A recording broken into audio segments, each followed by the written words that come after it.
Baik, Assalamualaikum warahmatullahi wabarakatuh.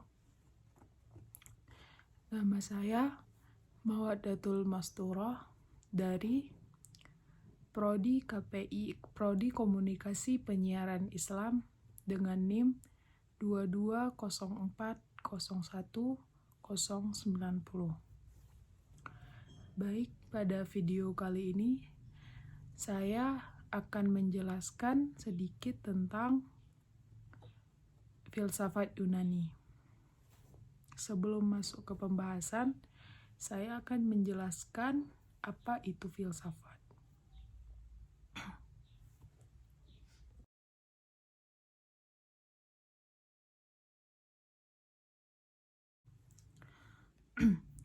Filsafat adalah disiplin intelektual dan mempunyai akar yang sangat jauh dalam pemikiran manusia.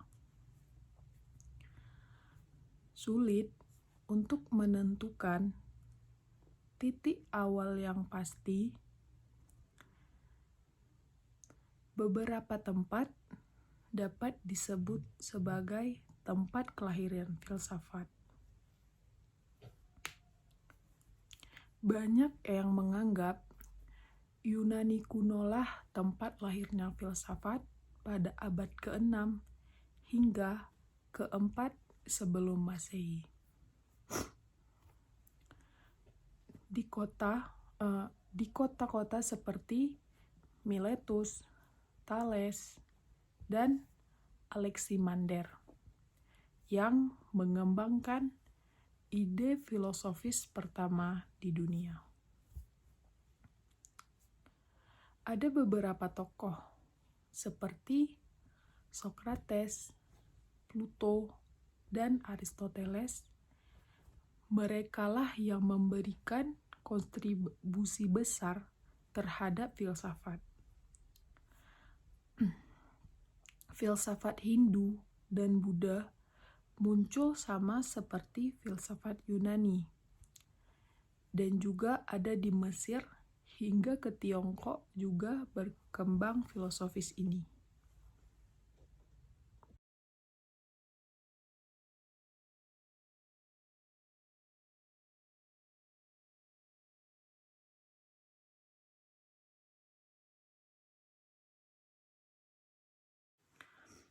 Baik, saya akan masuk ke dalam penjelasan tentang filsuf-filsuf Yunani pra-Sokrates. Yang pertama ada Thales, yang mana dia hidup dari 624 sampai 546 sebelum Masehi. Thales adalah tokoh pertama dalam filsafat Yunani. Dia ini tertarik pada penyelesaian dan asal-usul alam semesta. Thales mencetuskan bahwa air adalah elemen dasar, yang mana dasar dari semua hal ini merupakan langkah awal pemikiran alam semesta secara rasional.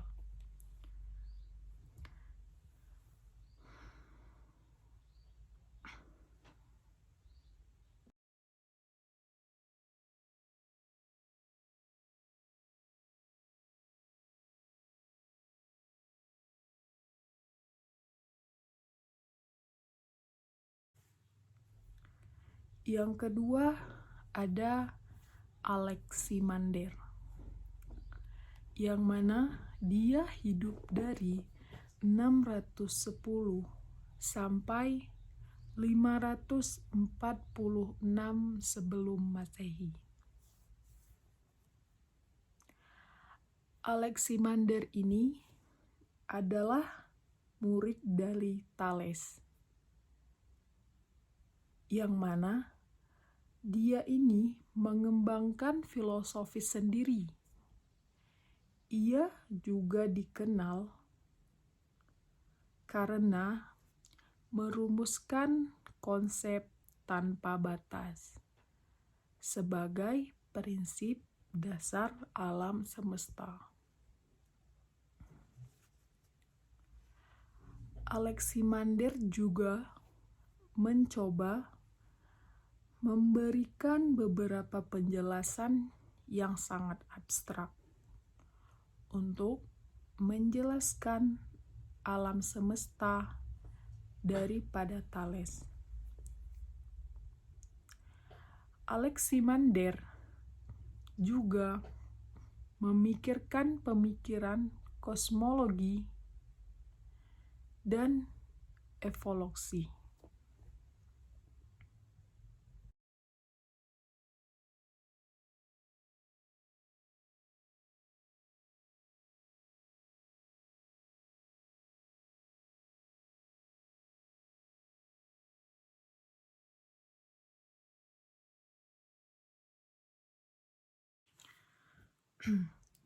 Selanjutnya ada Heraklitus.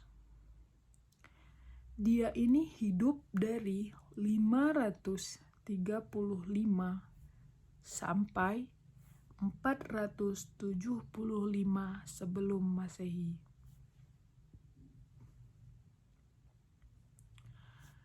Heraklitus dia ini dikenal dengan filosofisnya tentang perubahan yang terus-menerus dan logos, rasional atau hukum kosmik Heraklitus. Ia mengajukan bahwa segala sesuatu itu selalu dalam perubahan, dan ia juga mengemukakan bahwa pemahaman rasional terhadap perubahan-perubahan ini dapat ditemukan melalui logos.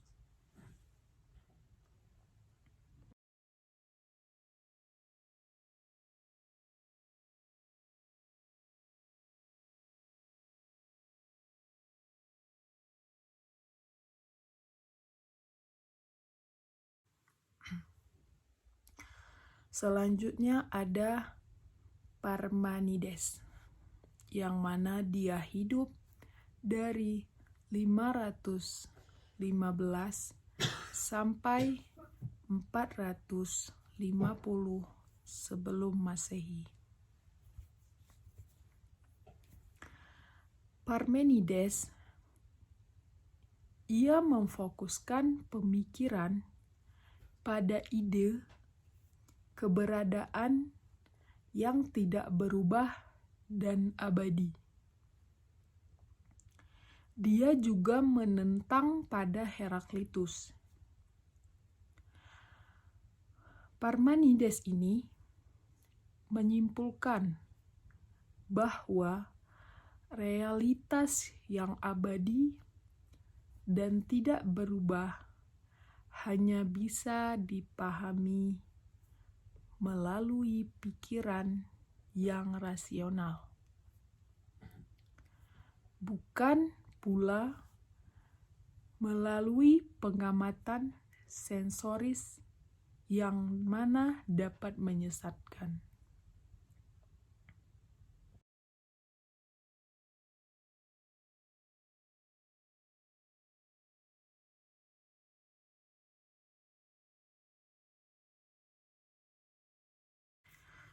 Baik, yang terakhir ada Empedokles. Dia ini hidup dari 490 sampai 430 sebelum Masehi.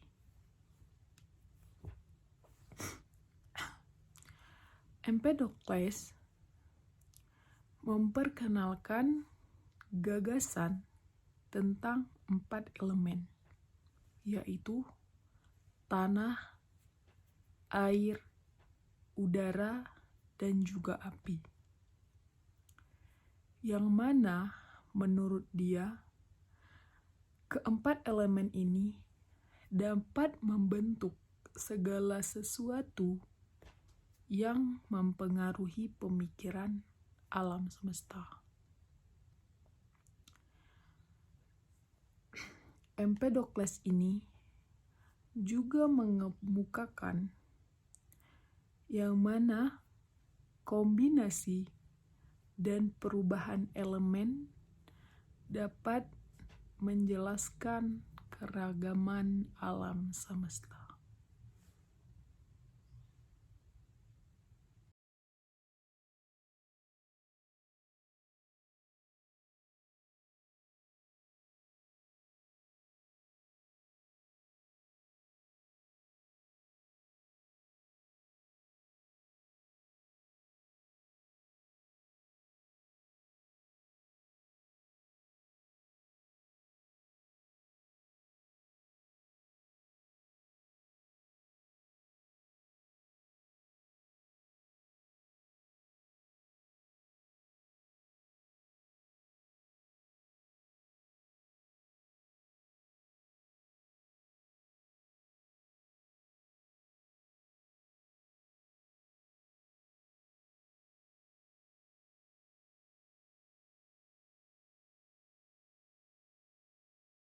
Baik, selanjutnya saya akan menjelaskan tentang puncak filsafat Yunani kuno.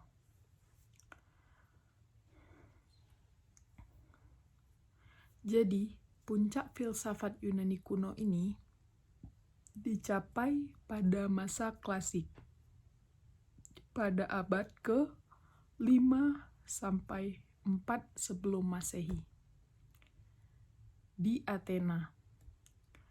Dan puncak filsafat Yunani kuno ini melibatkan kontribusi dari beberapa tokoh besar dan juga melibatkan pemikiran etika politik, metafisika, dan epistemologi, dan juga logika.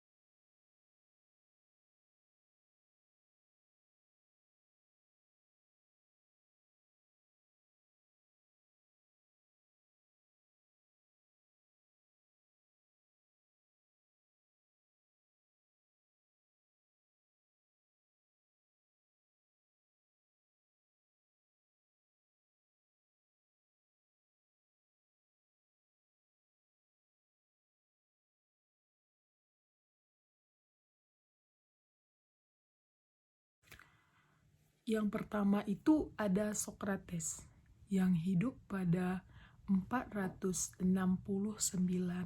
sampai 399 sebelum Masehi. Sokrates ini fokus pada pertanyaan etika dan keadilan. Meski Sokrates tidak menulis karyanya, namun gagasan-gagasannya ini diabadikan oleh murid-muridnya, terutama yaitu Plato. Sokrates juga menekankan seberapa pentingnya pengetahuan diri. Dan Sokrates juga mengembangkan metode dialektika untuk mencapai dialog dan juga pertanyaan.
Yang kedua ada Plato.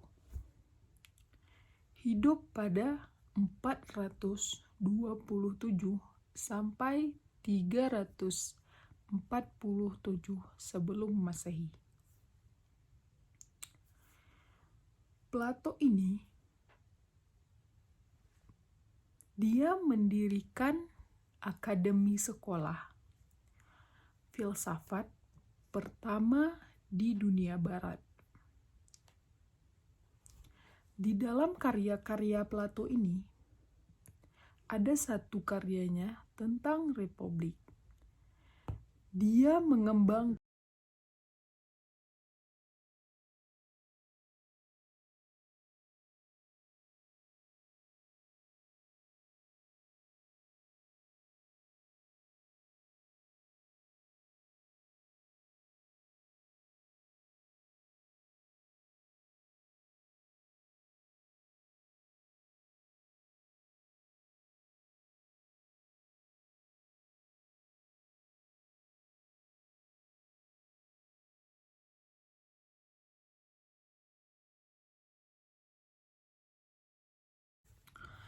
baik, yang selanjutnya ada Plato, yang mana dia hidup pada 427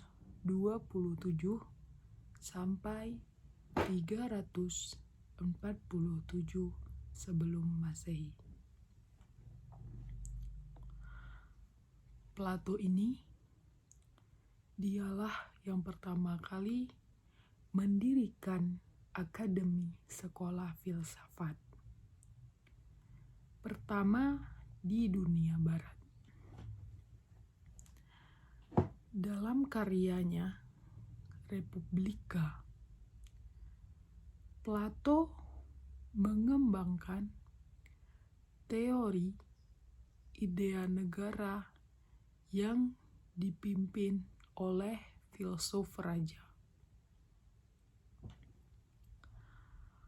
Plato juga merumuskan ide yang mana keberadaan dunia ini ideal, yang merupakan realitas yang lebih tinggi dan abadi daripada dunia material.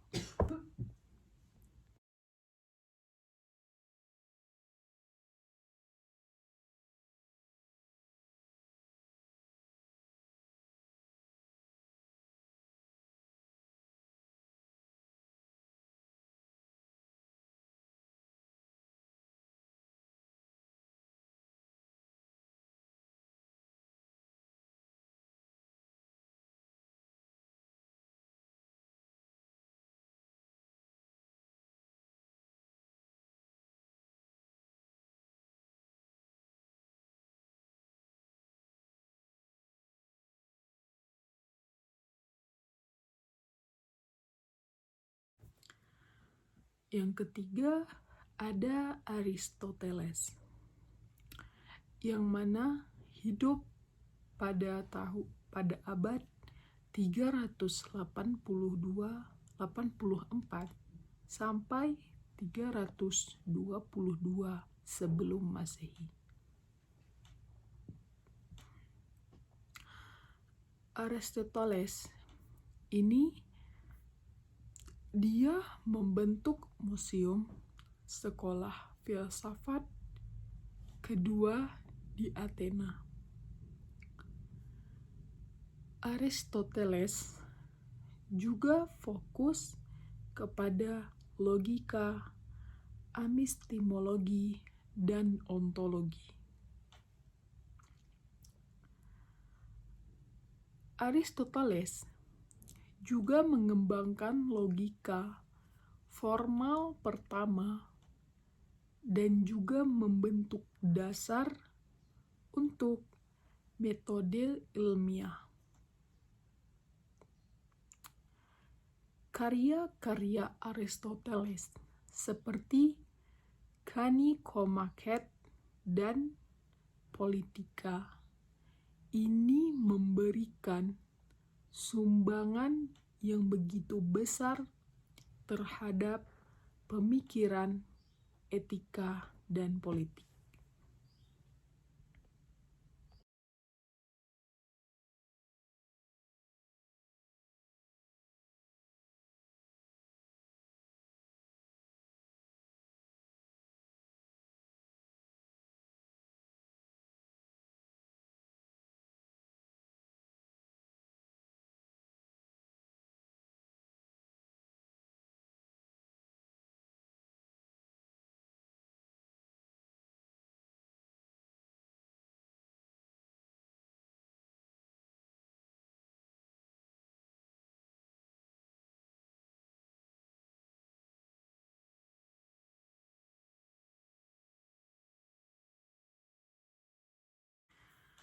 Selanjutnya ada Helenistik, yang mana hidup pada abad 300 sampai 30 Masehi. Setelah dunia klasik muncul, aliran yang baru selama periodik Helenistik yang menekankan etika dan ketenangan batin dipimpin oleh filsuf seperti Zeno dan Seneca.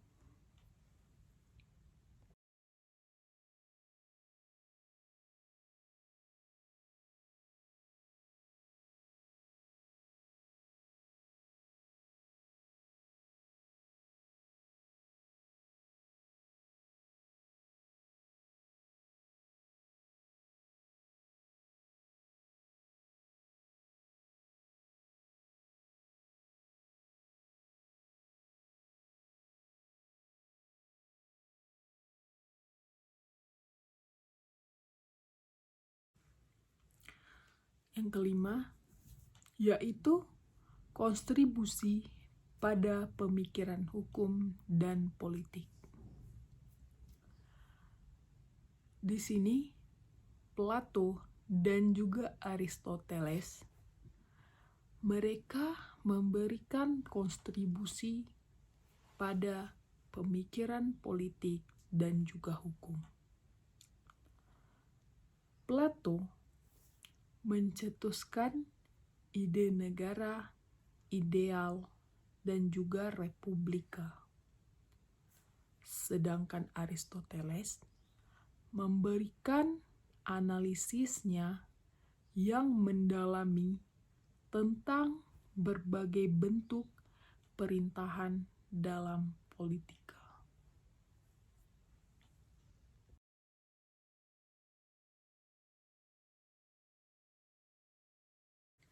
Selanjutnya, ada pemikiran etika yang mendalam.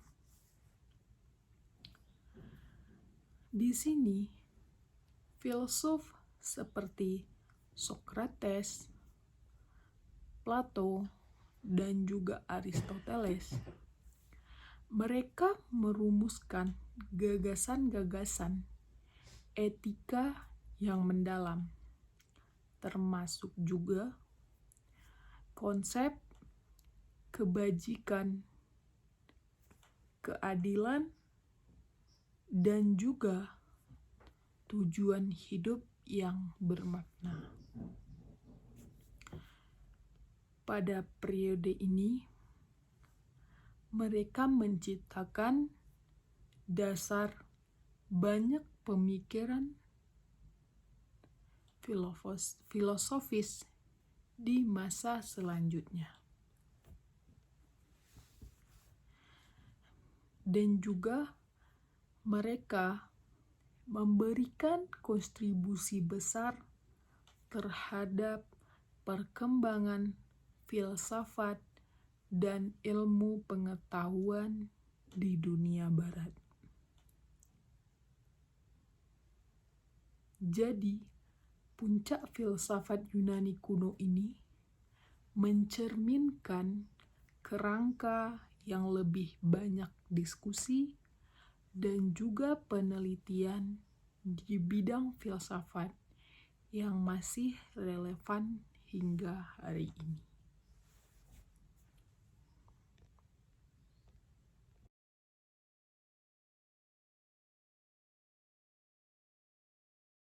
Baik, sekian penjelasan saya. Lebih dari kurang, Assalamualaikum warahmatullahi wabarakatuh.